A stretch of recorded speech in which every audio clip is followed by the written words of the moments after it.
Muntina sopi olena tunia heti tuana ngaiza heti tuana vihozo sinabon savin Christ Center Family akonin kumtha chibai kahin pichevin he tuni ni kwa hi kumtha pathin epui gal kayova kumtha musa autokirana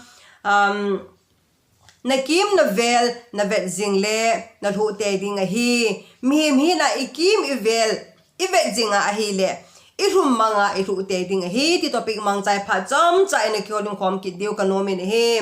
ade in kum thani that one ni ni halam hin ke ma zong zan aki ha khwa de chon kaung ki tho hin WhatsApp ho ka ve in Facebook ho ka ve in YouTube ho ka ve jing laisin mi ti hon in sung mi ki kim sela ai lawa hele mi ti hon sile jan hoi ta to ai lawa hele ipiam pala la lim ho Christmas lim ho kum tha lim ho ka mu jing ka ve jing lai chun pulo Halloween kalung tim zunga hen na certain discouragement lung ha da ana ai lawa hele mi to ki compare na na certain ahom tan he okay la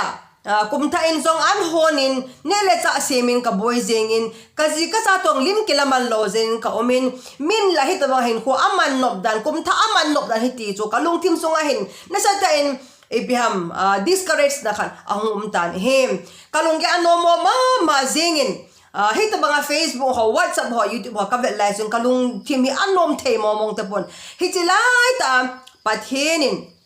kidang ta en hin holim pin su pe hamatile kana pe khangdong cha ka hiya kana pen tha na pa evangelist si mang kip gen reverend si mang kip gen kiti pa hin hin calling kum thani a hi pathenin nang hi phone bola tau pi dingin holim pi a hin tin phalso ta ka kyo han lo a hi ta in hin calling mi long chu ni pathen ko ma tau na nei pin kum tha sunga pathena na len ta tong do dingin tau pin til khovin hem hi chinia pathenin holim pi na chu grace kum tha sunga hi Nakim Navel Navet jinga hi le na Lhah te ding na discourage te ding hi ati chu pathin holim pi na hi to kelhonin Matthew bung som lila ma pathe Peterin pakai ji sun tui sunga lama hin zo laizin pakai nang na hele ken zong nang banga lam ka thinin thu nei pen ati laizin Jesu Christan hung tangem hung zo hin zo tangem atin hi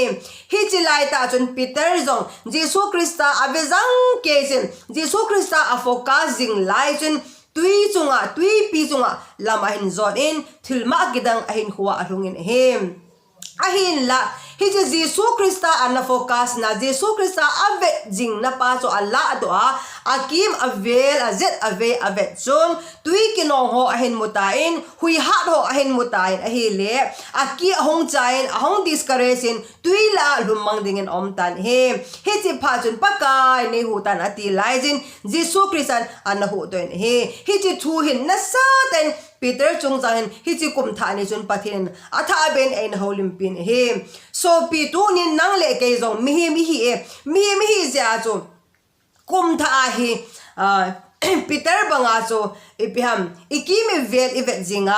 ikimi vela eloi ipai mi te lord hin na mi te pachan na mi sumle pai mi nei le go mi ki vondan mi lord hin dan izaka hi focusing ivet jinga ahile ti zong le satanin agom kom phara hin la discouragement lung hada na lung niau na kisat na tizat na dim se na hi ihum mangova ilhada te du heti sumil po heti hizim pathenin kum tha ai puga kaiwa hele hinna haina hu pi na lai za hele todo sanom boldo sanom ene hi ti atha bia gel do kirin Peter bangacho Peterin pakai Jesu Christa afokasa Jesu Christa ave jing lai za thilma kedang abol bangin nang le kezong Jesu Christa lam vezingin ama ta sana de ta nei pumin hin khomang jing lew hen kum tha songa he pathenin thilma kedang tam tai chonga jong hlun sain tin ha ko ni jong mi tam tan pha chom pin tin ho jong pathin do iki kau chi hoi theding hi ti hi tu nia pathenin kum tha ania ke ma holim pina hi ja chu kum tha emu to ki hanin ikim ivel havet po hite ikim ivela mi te chunga thang se eng set bol po hite mi lo hen na mi ki pana mi nop sa na mi sile chen mi ne lagawin boy po hite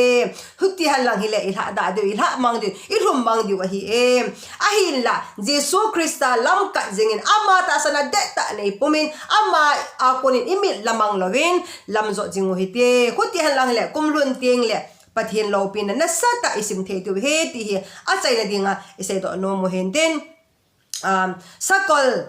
gal kap dinga kon ho hisi mit dal ko ipi ba hisi mit dal so ni pia ve sa hamati le he azel lang avail nga a district lawa amala nga hoi ta focus na dinga mit dal ko ipi bang chun nang le ken zong tu kum ta hen mit dal ti ko chi hiti